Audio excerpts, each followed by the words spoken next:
Ougadel 24 News et merci de nous rejoindre pour cette édition 100% africaine. Tout de suite les titres.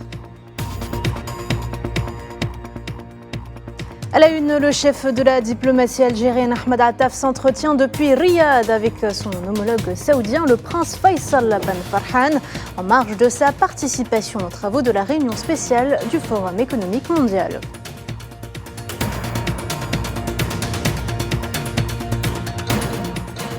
Scandale Pegasus, la justice espagnole décide de rouvrir son enquête sur l'affaire d'espionnage et de mise sous écoute. Et toutes les nouvelles pistes convergent vers le Mersenne.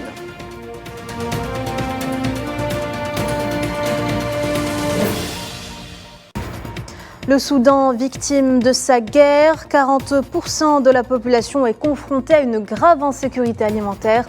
Le FAO appelle à une aide urgente.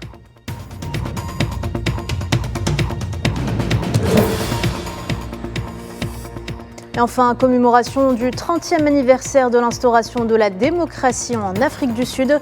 Pour le président Cyril Ramaphosa, la société demeure très inégalitaire.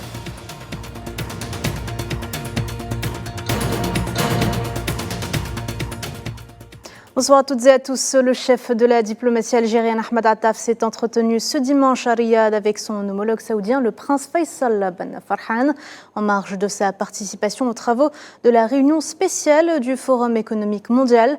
Selon un communiqué du ministère, les deux parties se sont concertées sur les développements de la situation dans la bande de Gaza et l'actualité liée à la question palestinienne, notamment les efforts diplomatiques consentis à tous les niveaux pour mettre fin à l'agression israélienne incessante contre les Palestiniens et renforcer l'élan de reconnaissance officielle de l'État de Palestine.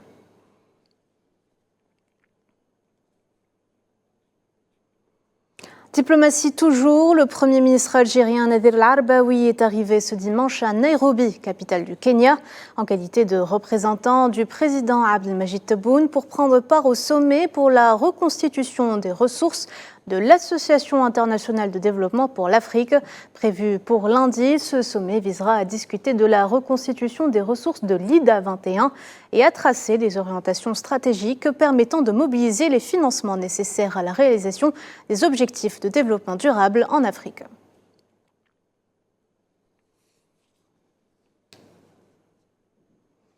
Le président de l'Assemblée populaire algérienne et président de l'Union parlementaire arabe, Brahim Bourali, a souligné samedi la nécessité d'unifier les efforts pour la défense de la cause palestinienne. Dans son discours lors de la 6e conférence du Parlement arabe au Caire en Égypte, Brahim Bourali a souligné qu'un cessez-le-feu immédiat et global et la recherche d'une solution juste à la question palestinienne était le moyen de mettre fin à la tragédie du peuple palestinien. Cette réunion a été une occasion pour nous d'aborder la cause centrale, à savoir la cause palestinienne, et d'exhorter tous les pays arabes à faciliter, mobiliser et œuvrer pour la protection et la défense des droits légitimes du peuple palestinien. Cela entre également dans le cadre de renforcer davantage la position de l'Algérie auprès du Conseil de sécurité de l'ONU pour obtenir une reconnaissance mondiale des tiers des membres pour que la Palestine devienne un membre à part entière au sein du Conseil de sécurité. Scandale Pegasus, la justice espagnole a décidé de rouvrir son enquête sur l'affaire d'espionnage de mise sous écoute de plusieurs hauts responsables européens après avoir reçu de nouvelles preuves de la France. Le journal espagnol El Independiente a d'ailleurs publié des témoignages de deux victimes de ce logiciel espion, à savoir le journaliste marocain exilé en France Hicham Mansouri et le diplomate sahraoui Oubi Bouchraya Bachir. Détail Hamid Machri, récit Mohamed Amina Berkan. Après la décision de la justice espagnole de rouvrir son enquête sur l'affaire d'espionnage touchant de hauts dirigeants et des responsables européens via le logiciel espion Pegasus, les regards convergent de nouveau vers la piste du Maroc. Ce scandale qui captive toujours l'opinion européenne et internationale avait éclaté en juillet 2021 lorsqu'un consortium de 17 médias internationaux avait publié des enquêtes dénonçant l'achat et l'utilisation par rabat du logiciel espion de fabrication sioniste Pegasus. La vaste enquête a révélé la mise sous écoute de milliers de téléphones de hautes personnalités politiques, militants, activistes et journalistes, dont celui du président français Emmanuel Macron, du Premier ministre espagnol Pedro Sánchez, ainsi que ses ministres de la Défense, de l'Intérieur et de l'Agriculture. Un procès a été ouvert en Espagne en 2022, mais les procureurs ont abandonné les accusations quelques mois plus tard en raison de manque de coopération de l'entreprise sioniste conceptrice de ce logiciel. Le quotidien espagnol Al Independiente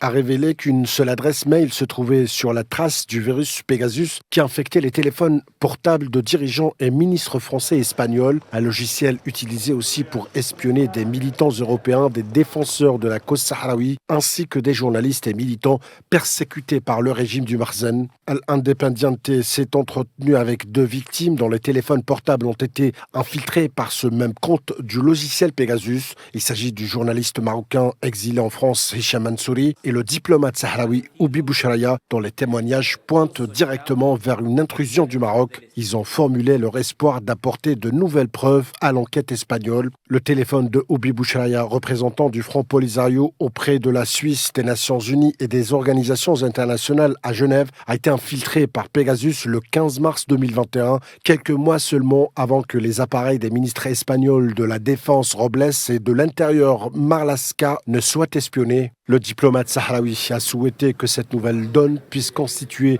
un élément pour que la justice espagnole puisse enquêter davantage sur la relation entre le Maroc et cet espionnage. L'autre victime, le journaliste Hicham Mansouri, a fait part de son optimisme que les nouvelles révélations feront davantage de lumière sur le lien entre le Maroc et cette affaire d'espionnage. Il a réitéré sa certitude que le Maroc a utilisé le logiciel Pegasus et que cette affaire dissimule une sous-traitance à des fins répressives entre le Maroc et d'autres pays alliés au Moyen-Orient. En plus de marquer la fin de l'impunité du Maroc auprès de ses alliés européens, rejuger l'affaire Pegasus risque de provoquer également de nouvelles tensions diplomatiques entre Rabat et Madrid face aux tentatives répétées et pressions croissantes du Marzen d'influencer les politiques européennes.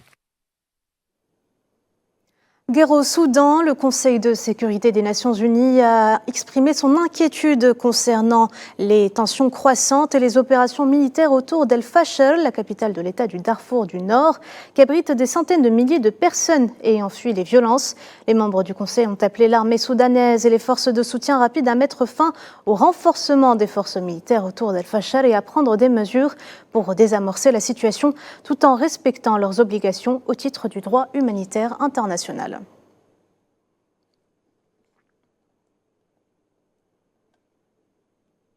Et qui dit guerre dit malnutrition. Environ 40% de la population soudanaise est confrontée à une grave insécurité alimentaire. En 2023, le FAO a aidé plus de 5 millions de Soudanais souffrant de famine dans 15 États.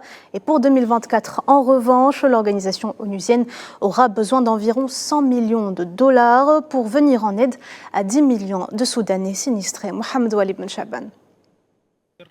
Déchiré par la guerre et les conflits internes, le Soudan fait face à une crise humanitaire dévastatrice. Près de 18 millions de personnes sont confrontées à une grave insécurité alimentaire. Sans une intervention urgente, une famine sans précédent pourrait frapper l'ensemble du pays.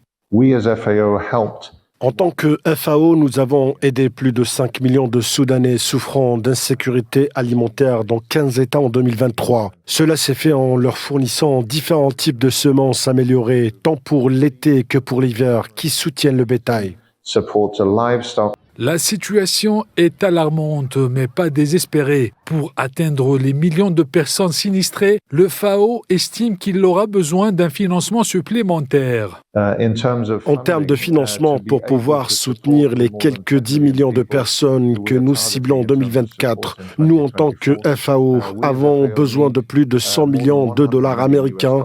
Notre budget est estimé à 104 millions de dollars américains pour faire ce travail. Jusqu'à présent, nous sommes financés à moins de 10%.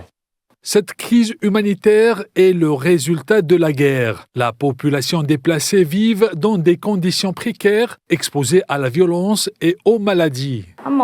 Lorsque nous sommes arrivés au refuge temporaire, certaines organisations caritatives nous ont proposé leur aide et nous ont donné de la nourriture. Mais plus tard, l'aide a cessé. Maintenant, je me promène tous les jours dans les marchés voisins pour essayer d'obtenir de la nourriture gratuitement. La vie est vraiment dure. Plusieurs membres de ma famille sont tombés malades. Pour briser le cycle de la faim et de la pauvreté, des solutions à long terme sont nécessaires. Les décideurs doivent prendre des mesures essentielles pour aider le Soudan à surmonter cette crise humanitaire à grande échelle avant de faire taire les armes. L'ambiance est aux élections sur le continent africain. Après d'une semaine des élections présidentielles du 6 mai au Tchad, certains étudiants espèrent un changement en soutenant notamment le candidat Succès Masra, actuel Premier ministre de la Transition.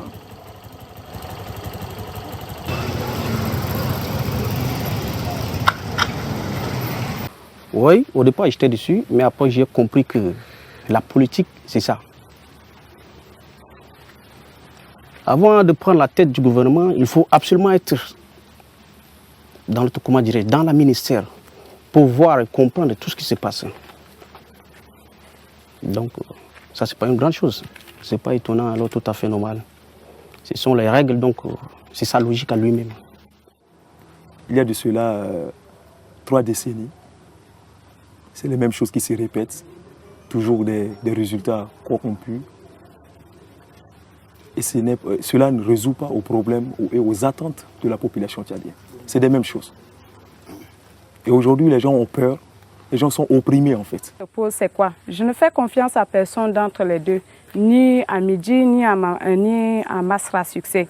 Mais maintenant, ce qui compte le plus, c'est de chercher à voir ce qui ne va pas. C'est que le peuple cherche exactement.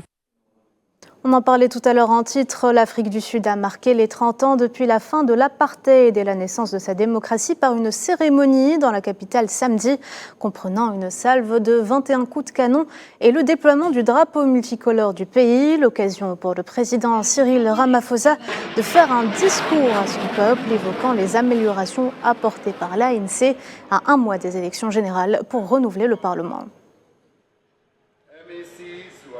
Our shackles had been cast off. Nos chaînes avaient été libérées de celles qui nous liaient depuis des centaines d'années. Le poids de siècles d'oppression ne nous retenait plus. Même si nos dos portaient les cicatrices des coups cruels de ceux qui nous avaient fouettés et soumis pendant plus de 300 ans. Ce jour-là, en tant que peuple uni, nous étions aussi grands que les Sud-Africains.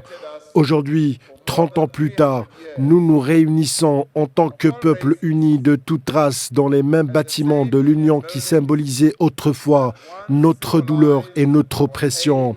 Alors que nous célébrons aujourd'hui, nous rappelons et honorons tous ceux qui se sont battus pour la justice, pour la paix, pour la liberté, pour libérer notre terre.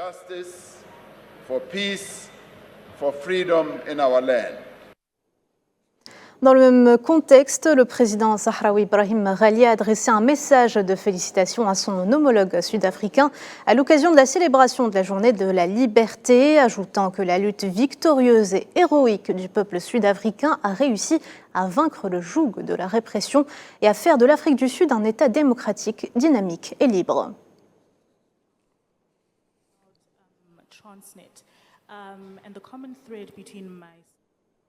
Et dans les rues de Lomé, les Togolais s'expriment à la veille d'élections législatives et régionales à grands enjeux et sous haute tension depuis l'adoption d'une nouvelle constitution ayant fait passer le pays d'un régime présidentiel à un régime parlementaire. Un changement contesté par l'opposition qui y voit un moyen de prolonger le règne du président Faure Gnassingbé.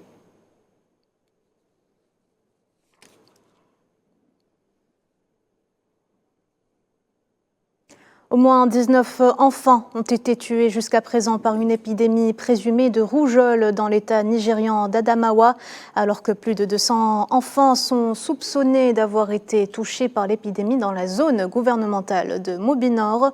Les autorités sanitaires nigériennes ont indiqué que les enfants souffrant d'infections graves seront dirigés vers des hôpitaux spécialisés, tout en reprochant aux parents de refuser de faire vacciner leurs enfants. Voilà, Madame, Monsieur, on arrive à la fin de cette édition. Merci de l'avoir suivi. Vous pouvez revoir ce programme sur nos réseaux sociaux en scannant le QR code qui s'affiche en bas de votre écran. L'actualité continue sur A24 News. Au revoir.